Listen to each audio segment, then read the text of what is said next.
Cease fire का जो मुद्दा है, हम लोग के जो देश के विदेश मंत्री हैं जयशंकर जी, बहुत पढ़े लिखे सुलझे हुए व्यक्ति हैं, मैं तो बड़ा सम्मान करता हूं उनका मैंने एक बयान पढ़ा कि सीज फायर पाकिस्तान के कहने पर, उनकी पहल पर किया गया।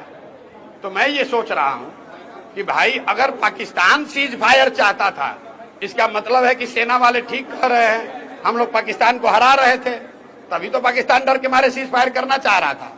तो अगर पाकिस्तान सीज फायर चाह रहा था तो तुम काहे माने भाई? 2 दिन और चलने देते, सेना वाले मार के ठीक कर देते उनको। और अगर पाकिस्तान वाले सीज फायर नहीं चाह रहे थे तो जो आप दावा कर रहे हैं वो गलत है।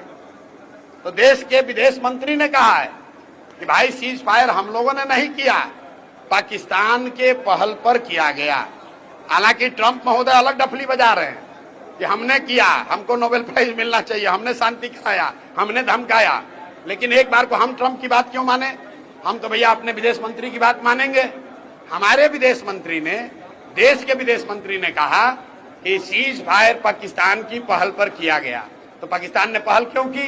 उनको पिटाई पड़ रही होगी, हारने का डर होगा, तभी किया होगा। तो भाई यही तो सेना के लोग कह रहे हैं, देश के लोग भी कह रहे हैं कि जब लड़ाई ठान दी थी, आप सायरन बजवा के सबको प्रैक्टिस करवा दिए थे, पाकिस्तान बैकफुट पर था, सीज फायर करने के लिए आपको हाथ जोड़ रहा था, तो आप काहे सीज फायर किए और 4 दिन चलने देते? तो फिर काहे अब सीज फायर कर लिए तो फिर आके जनता को काहे बेवकूफ बना रहे? आपके सामने है कि जो वो कह रहे हैं वो गलत कह रहे हैं। उसके बाद अब सिंदूर का डिबिया बांटने से तो कुछ होगा नहीं।